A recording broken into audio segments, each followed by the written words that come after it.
All right, we're going to open our Bibles now to Mark chapter 5. Mark chapter 5, we're in this section in our study of the Gospel of Mark that is full of fear and uncertainty, full of ambiguity and danger. We've already been in a storm at sea. We've already encountered a legion of demons, so it's already been scary, but no one has died yet. No one has died until today. And today, that's about to change. Because the problem we're going to encounter today is not an ordinary discipleship problem. Yes, it's in this scary section, but this is the scariest of all. This is the scariest of all. Because this is not just any discipleship problem, this is the ultimate problem. What we're going to run into this morning is the worst case scenario. It's the worst case scenario, the worst possible thing that could happen. And we're going to watch the worst possible thing that could happen. We're going to watch it happen. It's going to happen. And we're going to see what Jesus desires of his disciples when the worst possible thing that could happen does happen. Our passage is what is called a sandwich story. Mark is well known for his sandwich stories. That's where Mark has two stories. He begins with one story, and then he inserts a second story, and then at the end he comes back to the first story and wraps it all up. Mark has several of those in his Gospels. We've already seen at least one of those. This morning we're going to see another, but what makes this sandwich story interesting, this interweaving of two stories, is that they happen in real time together.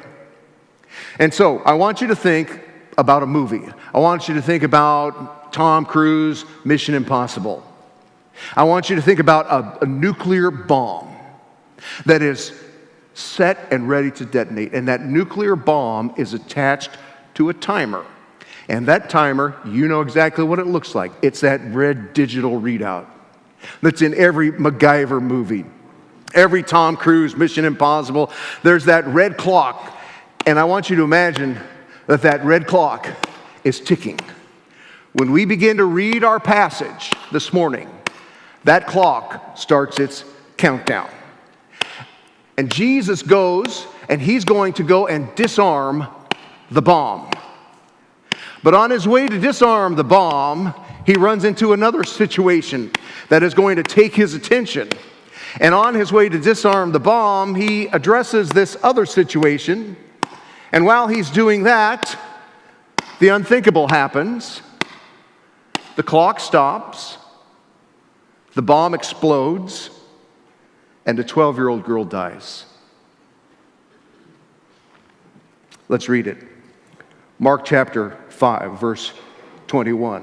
When Jesus had crossed over by the boat to the other side of the lake. Now we're back on the lucky side of the lake. A large crowd gathered around him while he was by the lake.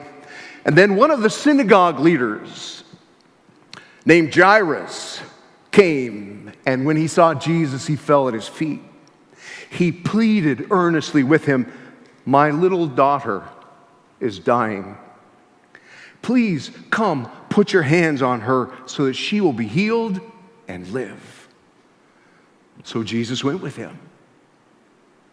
A large crowd followed and pressed around him. And a woman was there who'd been subject to bleeding for 12 years. She'd suffered a great deal under the care of many doctors and had spent all she had. Yet instead of getting better, she grew worse. And when she heard about Jesus, she came up behind him in the crowd and touched his clothes, his cloak, because she thought, if I just touch his clothes, I'll be healed. Immediately her bleeding stopped, and she felt in her body that she was freed from her suffering. At once, Jesus realized that power had gone out from him. He turned around in the crowd and asked, "Who touched my clothes?" "You see the people crowding against you," the disciples answered, "and yet you can ask, 'Who touched me?'" But Jesus kept looking around to see who'd done it. Then the woman, knowing what had happened to her, came and fell at his feet, and trembling with fear, told him the whole truth. He said to her, "Daughter, your faith has healed you. Go in peace and be freed from your suffering." While Jesus was still speaking, some people came from the house of Jairus, the synagogue leader. "Your daughter is dead," they said. "Why bother the teacher anymore?" Overhearing what they said, Jesus told him, "Don't be afraid, just believe." He did not let anyone follow him except Peter, James, and John, the brother of James. And when they came to the home of the synagogue leader, Jesus saw a commotion with people crying and wailing loudly. And he went in and said to them, "Why all this commotion and wailing? The child is not dead, but asleep." But they laughed at him. After he put them all out, he took the child's father and mother and the disciples who were with him and went in where the child was. He took her by the hand and said to her, "Talitha cum," which means, "Little girl, I say to you, get up." And immediately the little girl stood up and began to walk around. She was 12 years old. And at this they were completely astonished. He gave strict orders not to let anyone know about this and told them to give her something to eat. The main story here is a story about a man named Jairus. Jairus. He is a man of some stature in the community. He is a synagogue leader, so he's a person of some reputation and some respectability. But even his position, his status, doesn't spare him from life's challenges. And he has a daughter who is on her deathbed. And he comes to Jesus and he pleads earnestly. Verse 23. He pleads earnestly, and here's what he says: "My little daughter, my daughter is dying." He knows what's happening to her. She's dying. "Please come. Put your hands on her so that she will be healed and live." Jairus believes that Jesus can help his daughter recover from whatever it is that is killing her, and that he can restore her. So he comes to Jesus with faith in Jesus and says, "Please help me." And it says, so Jesus went with him. So Jairus believes that Jesus can help him, but between Jairus' request and Jesus' ultimate solution, there are going to be some serious challenges to Jairus' faith. Jairus is going to experience 3 blows to his faith in Jesus, 3 obstacles to his trust in Jesus, 3 reasons to doubt whether Jesus is true to his word or not, 3 reasons to doubt whether Jesus is who he says he is or not. And we encounter the first of those reasons at the very beginning of Jesus' journey to go help this little girl. In verse 24, Jesus' first challenge is this large crowd. Large crowds are not thought of fondly in the Gospel of Mark. They're usually in the way, because large crowds, you think it's great, there's a large crowd, but large crowds were full of fans, not followers, and they just got in the way. And so here he has this large crowd. 2 times it's mentioned that this large crowd, just at the very beginning 2 times, that this large crowd is pressing in on Jesus. So he has to go help this man, Jairus, and his daughter. He has to kind of salmon swim his way upstream through this crowd. And that's just the first obstacle that he encounters, this crowd. The next obstacle he encounters is even bigger, and by a much less important person. Because the next obstacle, the next challenge that he faces in trying to help this man Jairus and his daughter, the next obstacle he faces is a woman. A woman who comes to him. Well, she doesn't really come to him. She sneaks up from behind, because this woman has for 12 years suffered from uncontrolled menstrual bleeding. That's what she is suffering from. 12 years of uncontrolled menstrual bleeding that has rendered her unclean to the community. The Old Testament law says that in that kind of condition, you are to be isolated from the community. And so for 12 years, this woman has lived in isolation, stigmatized, and rejected. And yet, our passage tells us that she comes up from behind Jesus. Verse 27. When she heard about Jesus, she came up behind him in the crowd and touched his cloak, because she thought, if I just touch his clothes, I will be healed. Want us to notice two things about what's happening here. First thing I want us to notice is the difference in status between Jairus and this ritually unclean woman. Jairus is a man of stature. He's a synagogue ruler. He walks right through the crowd, and when he walks through the crowd and people see him coming and he's headed toward Jesus, they're going to make way for him. They're going to get out of his way, and they're going to let the synagogue ruler walk by and walk right up to Jesus. And that's what Jairus does. He's a man of stature. He walks right up to Jesus respectfully. He falls on his feet and he pleads with Jesus. He says, my daughter is dying.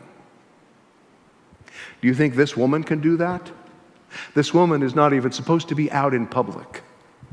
She's not even supposed to be out in public. Do you think that she can walk through the crowd and walk right up to Jesus and look him in the face and say, Jesus, I have uncontrolled menstrual bleeding. Would you help me? She can't do that. She doesn't have that kind of access to Jesus. So she's forced to come up from behind. Very different status. So the first thing I want us to notice is the difference in access that these two people have to Jesus. The second thing we're to notice about this woman, it's not just the difference in status between her and Jairus, but we're supposed to notice that the faith that this woman has. Mark goes out of his way in verse 25, 26 to say that she'd suffered a great deal. She had suffered for 12 years. She'd seen all kinds of doctors. She'd given them all of her money, and Mark tells us she was worse off. Instead of getting better, she's getting worse. She has tried everything, and now she hears about Jesus. And you get the sense she is determined to see Jesus. And you get the sense that she's not determined to see, her determination doesn't come from, hey, I've tried everything else, why not this? I mean, she probably is resigned to the fact that this is what the rest of her life is going to look like. But when she hears about Jesus, she believes that finally there's someone here who can help her. And so, our passage says, when she heard about Jesus, verse 27, she came up behind him in the crowd and touched his cloak. She touched his cloak because if I just touch his clothes, do you see her faith? If I just touch his clothes, I'll be healed. So she has faith, but she doesn't have access. So she's got to sneak up from behind, and instead of asking Jesus for help, she just reaches out for his robe and she touches his clothes, and instantly she can feel it. That's what Mark tells us, that instantly she feels the difference. Immediately her bleeding stopped, and she felt in her body she was freed from her suffering. She came to Jesus, and instead of transferring her impurity to him, his power and healing transferred to her, and she felt it immediately. And Jesus felt it immediately too, because he felt the power leave him, it says. At once Jesus realized that, this is verse 30, power had gone out from him. He could sense it too. He could sense when someone touched him in faith rather than in infatuation. situation. And so he says, "Who touched me?" And the disciples are like, "You got to be kidding." Another time in the Gospel of Mark where the disciples are not necessarily the most tuned in people. Because Jesus doesn't mean who touched me. They're like, everyone's touching you, Jesus. Yeah, but someone touched me out of faith and not infatuation. That's the person I want to spot. And that woman, she knew it was her.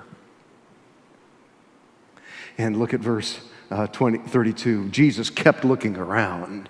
It's like he's determined to find this person. Why do you think that is? I wonder if it's because maybe he wants this person who thinks that they don't have access to know that they really do have access. He wants to elevate that person who thought, I can only come to Jesus from behind and touch his robe. That's all I'm entitled to. Well, the woman scared to death, verse 33, the woman, knowing what had happened to her, came and fell at his feet, trembling with fear. Doesn't that make you feel for her? And she told him the whole truth. She told him the whole story. This has been 12 years. I've gone to see everybody. I don't have any money, and I knew that you could help me, and I'm sorry. I came up from behind. I know I shouldn't have done it. I know I shouldn't even be out here, and I know as an unclean person, I should not be touching the rabbi. And look what Jesus says to her. Daughter, your faith has healed you. Through this crowd and took great social risk to come and see me. I have disciples who don't have that kind of faith. We were in a boat not just a few days ago. You've been in this situation for 12 years. My disciples were in a boat for 12 minutes and they thought it was all over. He said, you have faith. Your faith. It's your faith that's healed you. Go in peace and be freed from your suffering. That's so beautiful. Your faith has saved you. Go in peace. Be freed from your suffering. And my favorite part is where he calls her daughter. Daughter. So beautiful. So precious. Daughter. Daughter.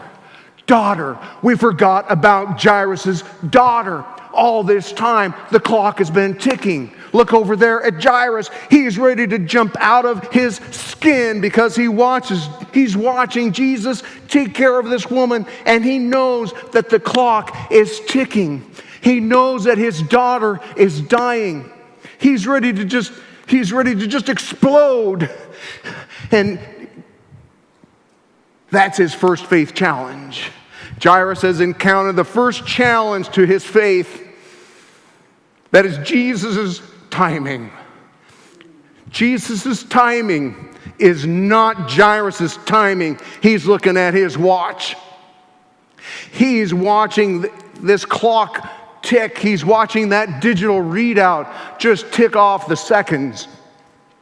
And he wants to move. We got to go. Disciple, there are times when you are challenged by Jesus' timing and you're looking at your clock thinking, this has gone on way too long. We got to move. We got to get this fixed. I can't do this anymore. Right? That's where Jairus is at. You got to feel this challenge to his faith. He's like, wow, I thought Jesus was going to help me. He acted like he was going to help me. And now here he is paying attention to this other person. This is a challenge to his faith, to his ability to believe that Jesus can help him.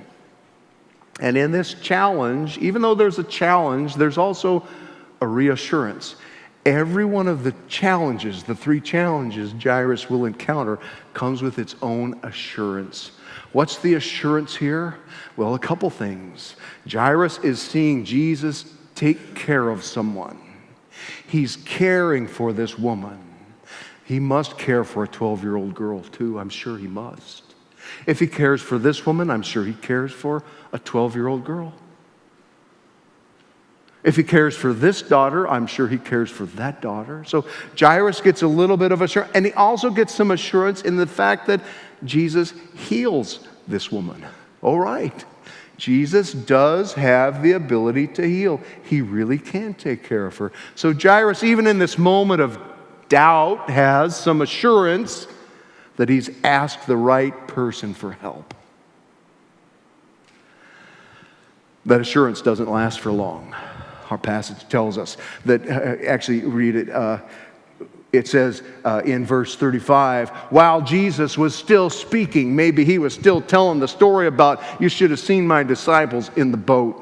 Maybe he's telling that story, and while he's telling that story, these men come, and they come with the worst news possible. They come with the worst news possible. They say, listen, while you were taking time to take care of this woman, the unspeakable happened. The bomb exploded. The clock counted down to 0. The bomb detonated, and your 12-year-old daughter is dead. Your 12-year-old daughter is dead. Why bother the teacher anymore? Second blow to Jairus' faith. And this one is a gut punch. This is a fatal blow. This is not just a problem. This is the ultimate problem. His daughter's dead. That's it. It's over. The ultimate challenge to Jairus' faith. She's dead. It's permanent. Go home. How does Jesus handle this moment? Here he was taking care of this woman and her needs, and on his watch, this girl died. How does Jesus handle that situation? I want you to see verse 36. This is important. Overhearing what they said. If you have a new NIV, which is what I'm reading from here, the 2011 version, you have a little footnote on the word overhearing. And if you look down and see what that is, it says, or another translation, ignoring. That's the translation the old NIV and many other translations use for this word. They say ignoring. Ignoring what they said. They just said, your daughter's dead, don't bother this guy anymore, out of his league. Jesus ignores what they say, and he says to Jairus, don't be afraid, just believe. I wrote in my Bible this week as I was studying this passage, I wrote in the margin of my study Bible, 2 voices. Who will I listen to? There are 2 voices in this scenario here. On the one hand, there are those who say, don't bother this guy, your daughter's dead. And on the other hand, you have Jesus. He's saying, don't be afraid, just believe. In life's biggest problem ever, the worst possible scenario, Jesus says, don't be afraid. He says to Jairus, listen, look me in the eyes. Look me in the eyes. I hear what they are saying. Don't listen to them. Listen to me. Don't be afraid. Just believe. Well, what else is Jairus going to do anyway? Right? So he says, well, okay, I believe. Let's go. And Jesus takes Jairus and he takes 3 disciples. He says, you, and you're coming with me. And they go into the house. And you got to read it. I'm not making it up. Verse 38, when they come to the home of the synagogue leader, Jesus saw a commotion with people crying and wailing loudly. I can tell you that's what happens in this kind of a situation. And Jesus goes in and he says, what's going on here? Why all this commotion and wailing? The child is not dead, but asleep. But they laughed at him. Third blow to Jairus' faith. That when Jesus walks in, he says, she's only sleeping. They laugh. They're like, who is this guy? He hasn't even seen her yet. And he says that she's just sleeping.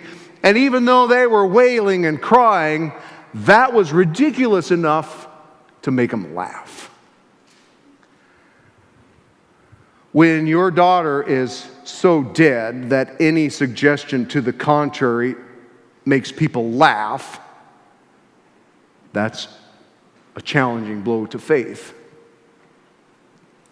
So here are these, here's poor Jairus, because, Jesus said, he said, the child is not dead, but just asleep, and you got to know Jairus is crossing his fingers.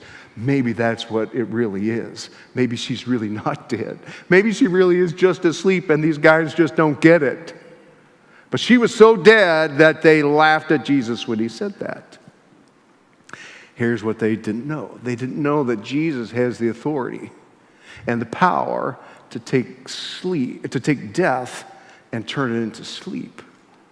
Yeah, these people knew a dead person. They weren't wrong. She was dead. She was so dead that to say she was alive would be laughable. To say she had one last gasp in her would be ridiculous. But Jesus is the one who has the power to take death and just call it sleep. He has the power to take the most permanent thing that we know, death, and turn it into something that's just temporary. And so that's what he does. He goes up to this girl. She must be laying down on a pallet.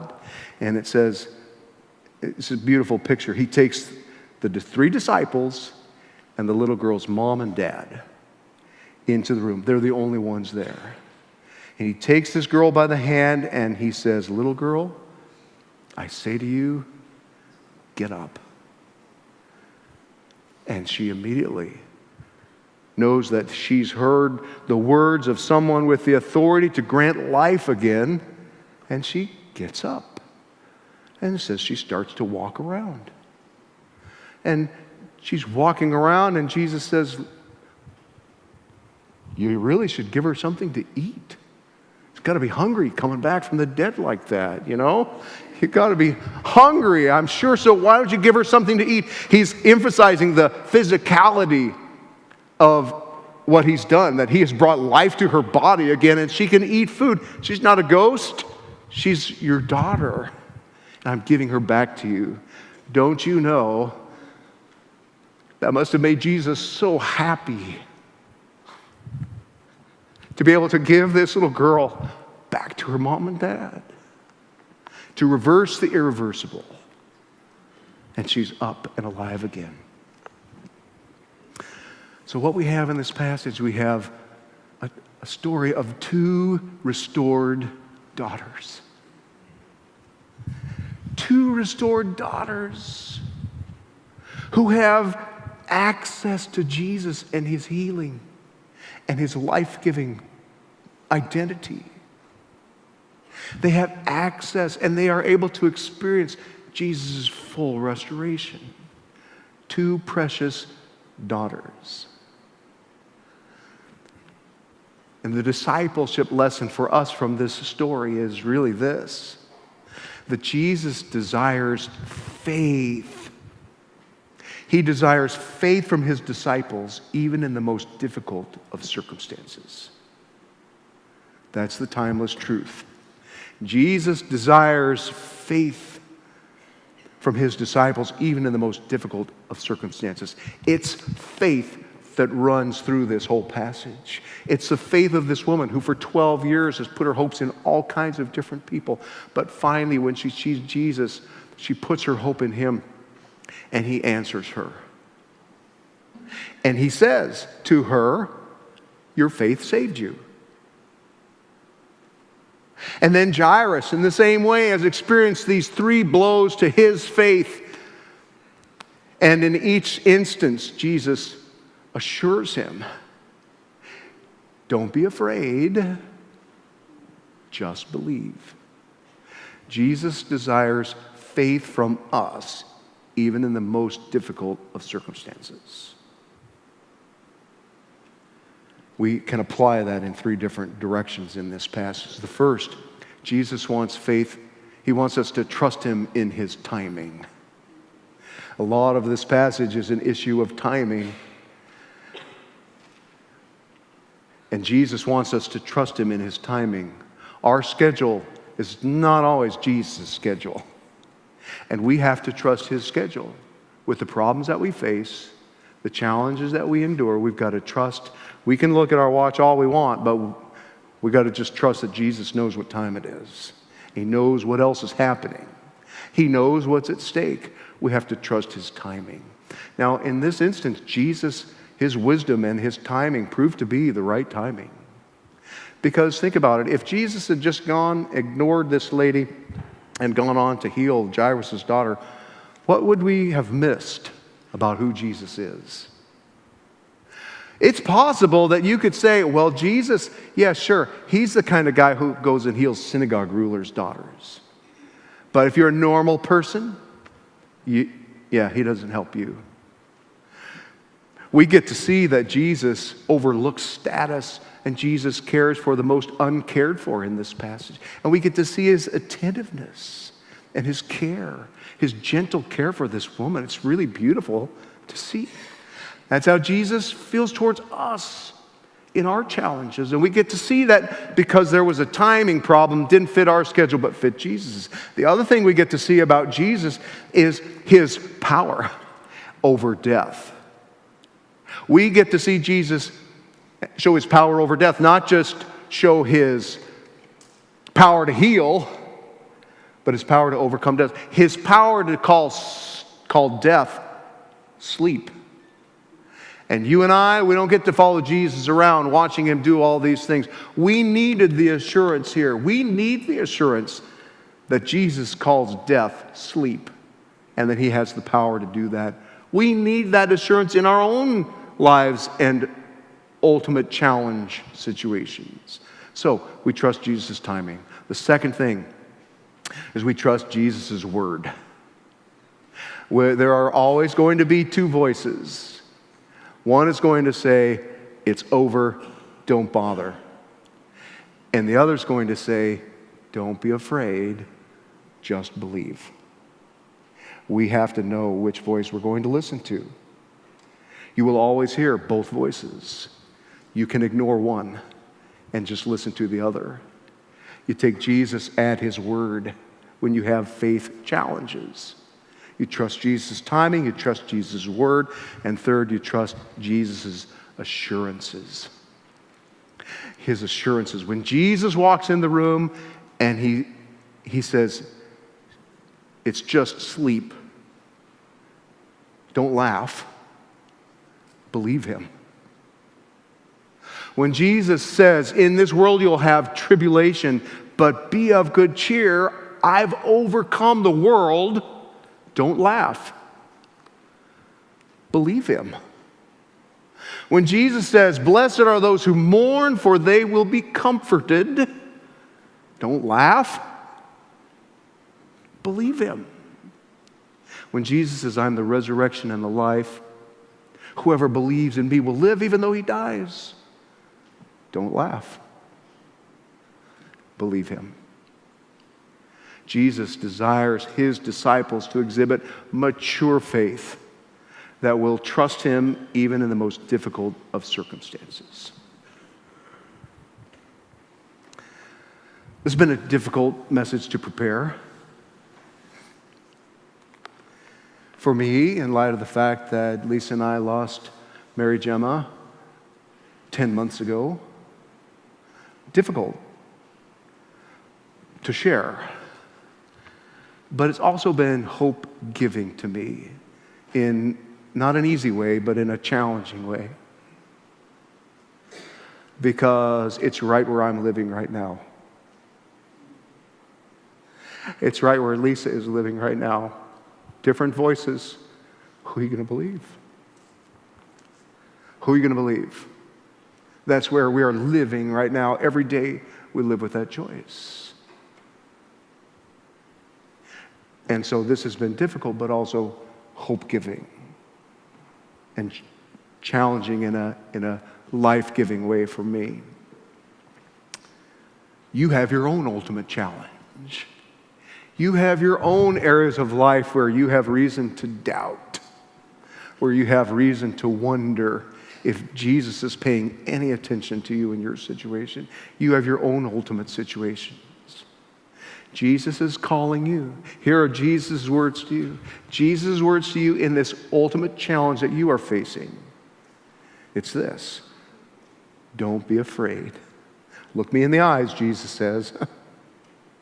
Don't be afraid. Just believe. Let's bow our heads. I want to give you a minute to think about your ultimate situation, that thing that you are facing today that just seems like Jesus is not paying attention. His timeline is not your timeline. His solution doesn't seem to be your solution. I want you to just take a minute and look Jesus in the eye and say, I trust you. I trust your timing. I trust your word. I trust your assurances.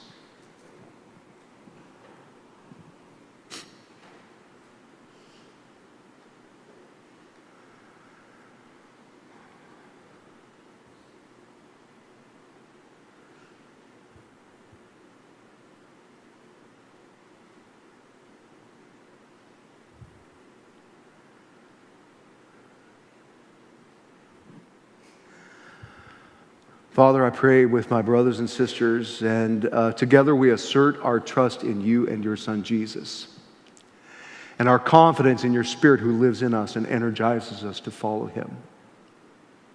And together we lift each other up in prayer and ask that you would give us what we need to be able to trust you in the circumstances that each of us face.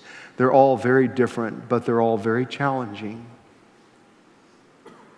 We thank you so much for this story of Jesus, and kind of at Jairus' expense, we get to see some beautiful things about Jesus that we need to know, and that I pray will strengthen our faith, our ability to trust you even in the most difficult of circumstances. So I pray that your Spirit would strengthen us.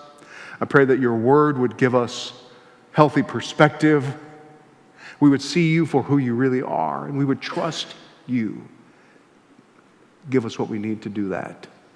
Strengthen us through your Spirit, through your word, through each other, as we continue to look to your Son and put all of our trust in him. It's in his name that we ask these things. Amen. If you appreciate being able to see this story and you want to kind of rehearse it again, I'll tell you what to do. Open your Bibles to Romans chapter 8 and read the same passage we just read this morning. In Romans 8, it's the same message in a different form, that nothing can separate us from God's power. He who did not spare his own Son, but gave him for us all, he won't deny us any good thing. Nothing in our life is a sign of God's diminished love for us. Nothing in our lives is a sign of God's diminished power. And we're called on to just trust that. So, Cliff Notes, Romans 8. Let's stand together.